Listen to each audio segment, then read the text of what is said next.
Hello friends, welcome back new video. आज की इस वीडियो में हम लोग क्लास 10 बायोलॉजी चैप्टर 7 के दीर्घउदरीय प्रश्न को हल करने वाले हैं।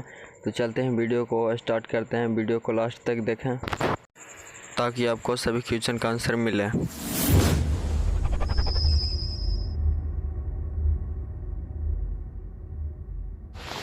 आज हम लोग चैप्टर 7 के दीर्घउदरीय प्रश्न को हल करेंगे। तो चलते हैं, शुरू करते हैं। पहला क्वेश्चन हमारा है, विभिन्नता क्या है? जननिक विभिन्नता एवं कायिक विभिन्नता में का वर्णन करें। जननिक विभिन्नता एवं कायिक विभिन्नता का वर्णन करें। तो यहाँ पे इसका आंसर देख लेते हैं। यहाँ पे इसका आंसर है, एक ही प्रकार में जनकों से उत्पत्ति विभिन्न संतानों का अवलोकन करने पर हम पाते हैं कि उनमें कुछ न कुछ अंतर होता है। उनके रंग, रूप, शारीरिक गठन, आवाज़, मानसिक क्षमता आदि में काफ़ी विभिन्नता होती है। एक ही प्रजाति के जीवों में दिखने वाले ऐसे अंतर आनुवंशिक अंतर या वातावरणीय दशाओं में अंतर के कारण होता है। एक ही जाति के विभिन्न सदस्यों में पाए जाने वाले इन्हीं अंतरों को विभिन्नता कहते हैं। अर्थात देख लेते हैं और आगे यहाँ पे, अर्थात विभिन्नता से जीवों के ऐसे गुण हैं जो उसे अपने जनकों अथवा अपने ही जाति के अन्य सदस्यों के उसी गुण के मूल स्वरूप से विभिन्नता को दर्शाता है। और आगे यहाँ पे देख लेते हैं, जननिक विभिन्नता।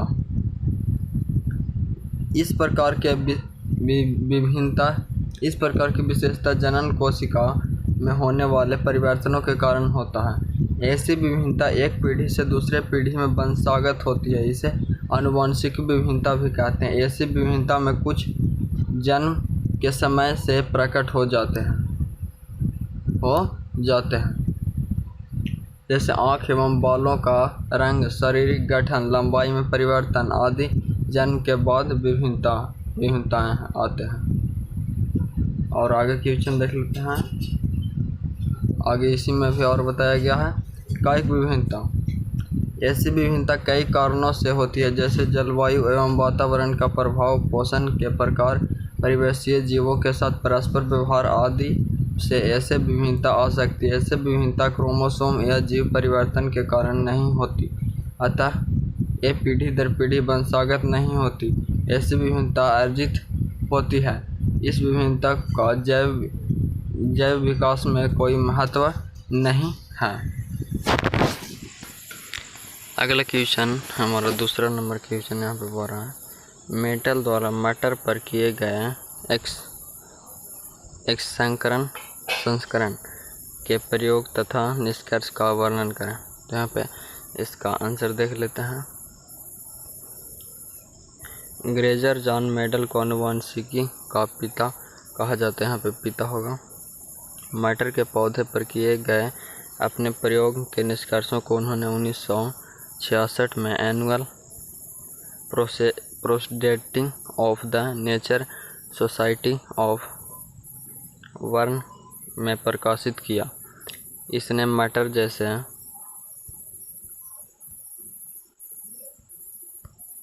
साधारण पौधे का चयन किया। मटर के पौधे के गुण स्पष्ट तथा विपरीत लक्षणों वाले होते हैं। मेटल ने अपने प्रयोग में विपरीत गुण वाले लंबे तथा बौने पौधे पर विचार किया। उसने बौने पौधों के सारे फूलों को खोलकर उसके पुंकेसर हटा दिए। फिर उसमें से एक लंबे पौधे के फूल को खोलकर उसके परागकण को निकालकर बने पौधे के फलों के वर्तिकाग्र पर गिरा दिया। मेटल ने इन दोनों जनकों पौधों को जनक पीढ़ी कहा। इसने जो बीज बने उनसे उत्पन्न सारे पौधे लंबे नस्ल के हुए। इस पीढ़ी के पौधे को मेटल ने प्रथम सत्य कहा। इसे F1 से इंगित किया। इस F1 पीढ़ी के पौधे में दोनों जनक के गुण मौजूद थे। चूँकि लंबोपन वाला गुण बौनोपन पर अधिक प्रभावी था, अतः बौनोपन का गुण मौजूद होने के बावजूद पौधे लंबे हुए। मेटल ने अपने लंबे पौधों के लिए लंबे पौधों के लिए टी तथा बौने पौधों के लिए, यहाँ पे लंबे पौधों के लिए कैपिटल टी और छोटे पौधों के लिए स्मॉल टी का प्रयोग किया। इस तरह प्रथम पीढ़ी के पौधे को इस ऐसे गुणवत्ता वाले में शामिल किया। इनमें टी लंबापन, कैपिटल टी लंबापन और छोटा टी हो जाएगा स्मॉल टी बौनापन पर प्रभाव था। इस कारण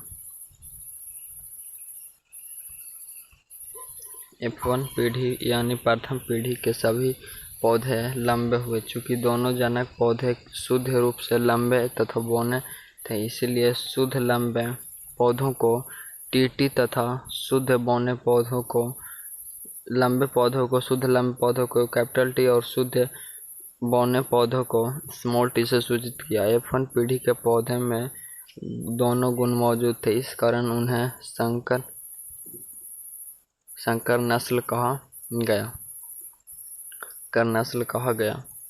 F पीढ़ी के पौधों में जब आपस में प्रजनन कराया गया, अगली पीढ़ी F के पौधे में लंबे और बौने का अनुपात इतना पाया गया 3:1 पाया गया, अर्थात कुल पौधों में से 75% पौधे लंबे हुए तथा शेष संकर नस्ल के लंबे पौधे पैदा हुए, अर्थात संकर नस्ल के लंबे पौधे के प्रभावी तथा अप्रभावी गुण मिश्रण थे। इस आधार पर F2 पीढ़ी के पौधे का अनुपात 1:2:1 यानी कि टीटी 2T तथा स्मॉल टी से दर्शाया गया। 3:1 को लक्षण प्ररूपी अनुपात तथा 1:2:1 को जीन प्ररूपी अनुपात कहा जाता है। मेटल इस प्रयोग को एक संस्करण कहा जाता है। इस प्रकार यहाँ पे देख सकते हैं उनके यह प्रयोग का थोड़ा सा चित्र के माध्यम से वर्णन किया गया है, देख सकते हैं यहाँ पे। हाँ, और यहाँ पे थोड़ा सा उनके बारे में समझाया गया है। जीन प्ररूपी अनुपात कैपिटल टी और कैपिटल एंड स्मॉल टी, यहाँ पे स्मॉल टी हो गया, यहाँ पे इसका अनुपात यहाँ पे दिया गया है। लक्षण प्ररूपी अनुपात यहाँ पे दिया गया है।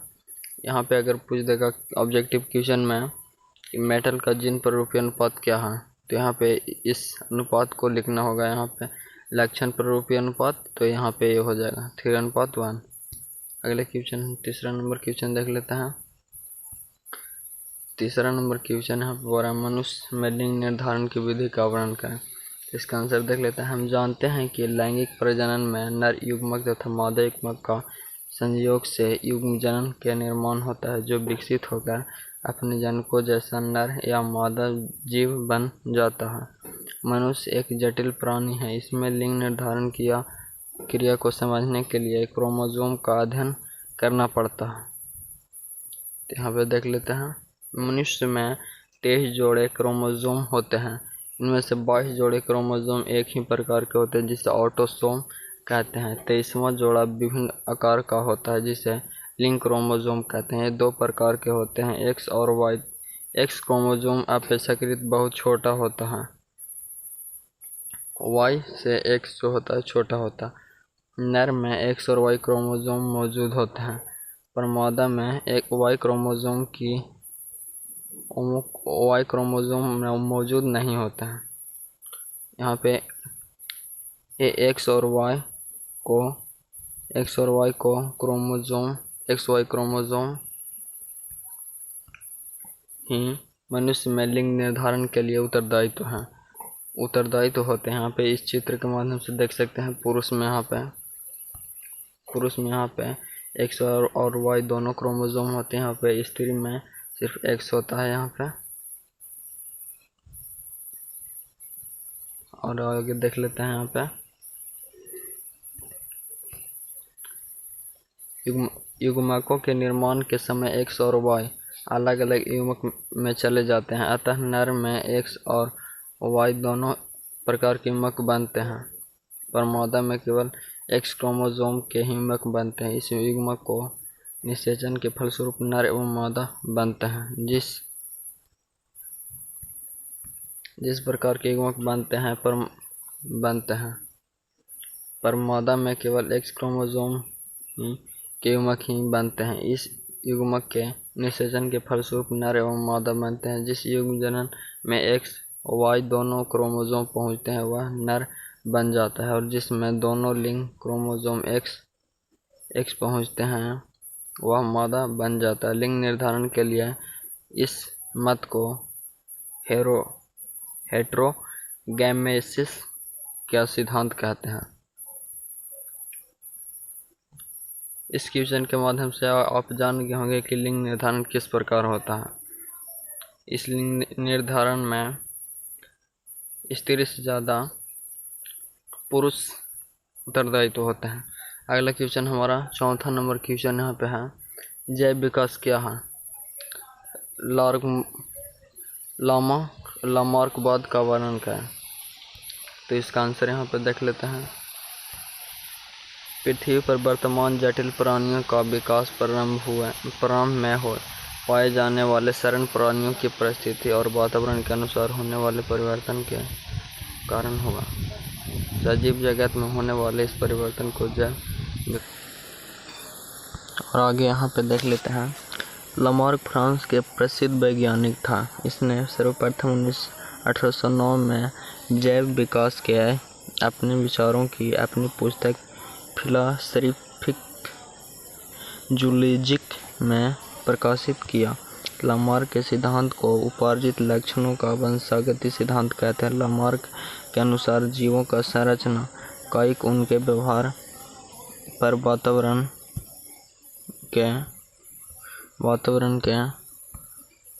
परिवर्तन का सीधा प्रभाव पड़ता है। लामार्क के अनुसार वे अंग जो जीवधारी के अनुकूलता के लिए महत्वपूर्ण हैं बार बार उपयोग में लाए जाते हैं, जिससे कि उनका विकास होता है। लेकिन वैसे लक्षण जो अनुकूलता की दृष्टि से महत्वपूर्ण नहीं है या हानिकारक हैं हो सकते हैं, उनका प्रयोग नहीं किया जाता है, जिससे वह धीरे धीरे नष्ट हो जाते हैं।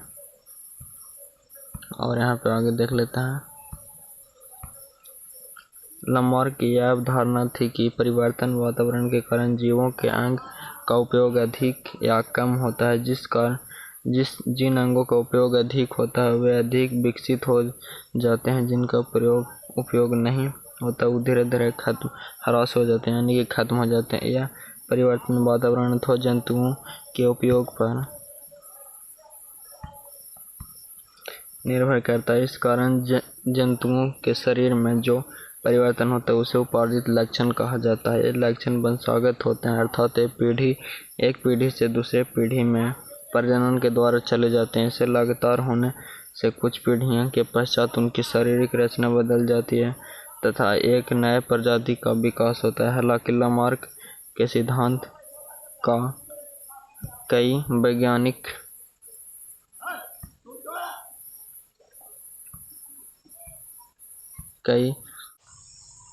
और आगे यहाँ पे देखते हैं, पीढ़ी में प्रजनन के द्वारा चले जाते हैं। इसे लगातार होने से कुछ पीढ़ियों के पश्चात और आगे यहाँ पे देख लेते हैं, पीढ़ी में प्रजनन के द्वारा चले जाते हैं। इससे लगातार होने से कुछ पीढ़ियों के पश्चात उनकी शारीरिक संरचना बदल जाती है तथा एक नए प्रजाति का विकास होता है। हालांकि लामार्क के सिद्धांत वैज्ञानिकों ने खंडन किया है। अगला क्वेश्चन हमारा है 5वां नंबर क्वेश्चन, डार्विन के प्राकृतिक चयन के सिद्धांत का वर्णन करें। तो यहाँ पे इसका आंसर देख लेते हैं। यहाँ पे इसका आंसर दिया गया है, चार्ल्स डार्विन और बेवेल्स के बाद में प्राकृतिक चयनावाद के सिद्धांत दिया गया है, जिसे डार्विन ने अपनी प्रसिद्ध पुस्तक में प्रस्तुत किया। इसे स्थापित करने में स्पेंस 1858 में नामक वैज्ञानिक ने भी योगदान दिया। डार्विन के सिद्धांत के अनुसार प्रत्येक जीवधारी में संतानोत्पत्ति की शुद्ध क्षमता पाई जाती है, इसलिए ही अकेली प्रजाति पूरी पृथ्वी पर फैल सकती है। परिणामतः आवास और भोजन का उपलब्धता के लिए इनमें से अंतर प्रजातियों और अंतर्जातियों और बीच बीच में प्राकृतिक विपदाओं से भी संघर्ष करना पड़ता है, जिसे अस्तित्व के संघर्ष कहा जाता है। स्पेसर के अनुसार इस त्रिआयामी संघर्ष में सिर्फ वही विजेता हो सकता है जिसके लक्षण अनुकूल हों। इस आधार पर डार्विन ने निष्कर्ष निकाला है कि प्रकृति बार बार परिवर्तनों के द्वारा किसी भी क्षेत्र में पाए जाने वाले जीवधारियों के विरुद्ध एक बल उत्पन्न करती है जिसे प्राकृतिक चयन कहा जाता है। इसके कारण प्रतिकूल लक्षणों वाले जीवधारी नष्ट हो जाते हैं और अनुकूल लक्षणों वाले जीवधारी का अपेक्षाकृत चयन हो जाता है।